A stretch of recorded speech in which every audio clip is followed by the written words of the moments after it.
Well, hey, boys and girls. Today we are going to read Merry Christmas Curious George. So, y'all know what to do. Come on, gather around, grab your pillows and blankets, and here we go.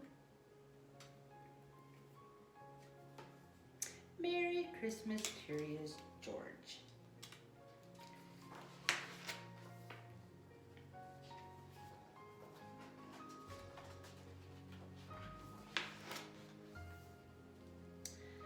This is George.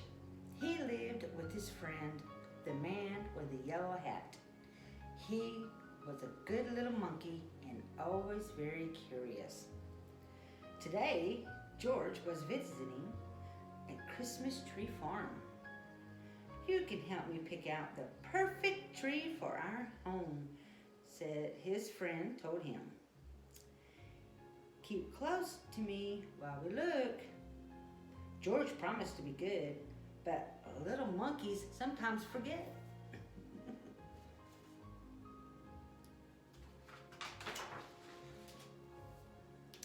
The Christmas tree farm had more trees than George had ever seen.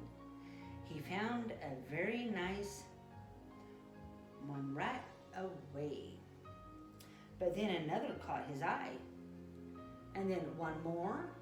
And then another. George was curious. How many Christmas trees could there be?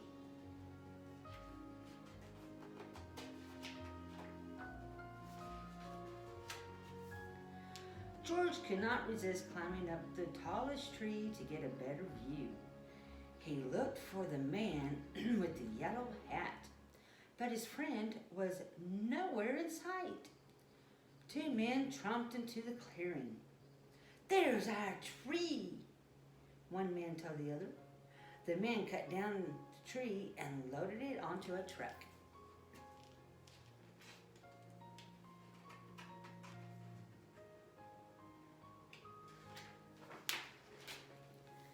Along with George, George held on tightly. He saw the man with the yellow hat as the truck drove away, but the truck was going too fast. George could not jump off. He was scared, but still a little curious. Soon the truck stopped in front of a hospital. George peeked out of the branches as the men carried his tree inside.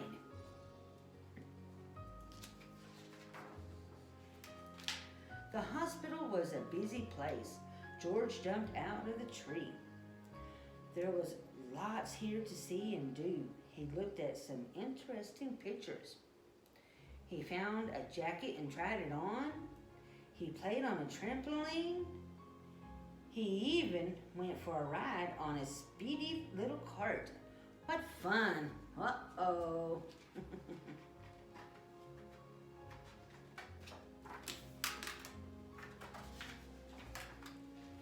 Then George spotted something very interesting.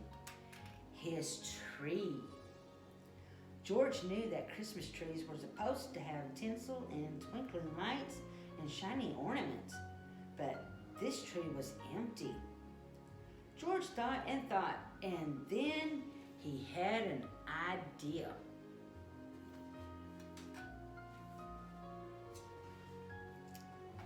Next, George noticed a pile of gifts in the corner of the room. The gifts looked pretty, but George was curious. Could he make them look even prettier? The red bow would look much better on the green box, and the name tags might look nicer on different packages too.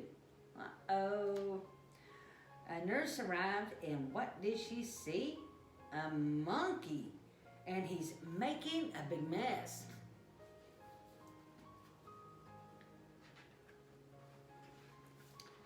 A group of children crowded around the nurse. They were all patients at the hospital. Even though it was almost Christmas, the children were not smiling or looking happy. Come along, the nurse said, picking George up. I'd better get you out of here before you can run anything else.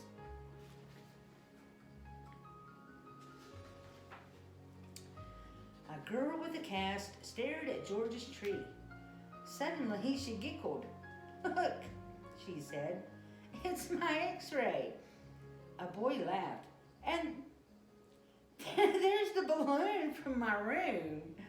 All the children started chattering and laughing as they looked at George's funny decorations. "Can't he stay for the party?" a boy asked the nurse. "We don't mind about the gifts. It would be fun to sort them out." "Please let him stay. Please," the other children chimed in.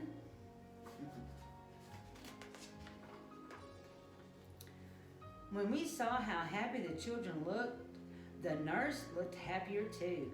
"I suppose he can stay," she said, "if he promises to help fix the tree." George was happy to help. The children helped too. Some of them returned George's decorations while others handed George the real ornaments. He scampered up and down, stringing lights and hanging tinsel. Being a monkey, he was good at that sort of thing. He was also good at making the children laugh.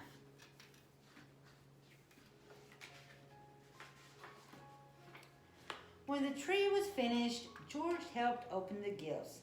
He was having such a good time that he completely forgot he was lost. Until the man with the yellow hat hurried into the room. "There you are, George," he cried. "I followed that truck all the way here." George was very happy to be reunited with his friend. The nurse invited them both to stay for milk and cookies.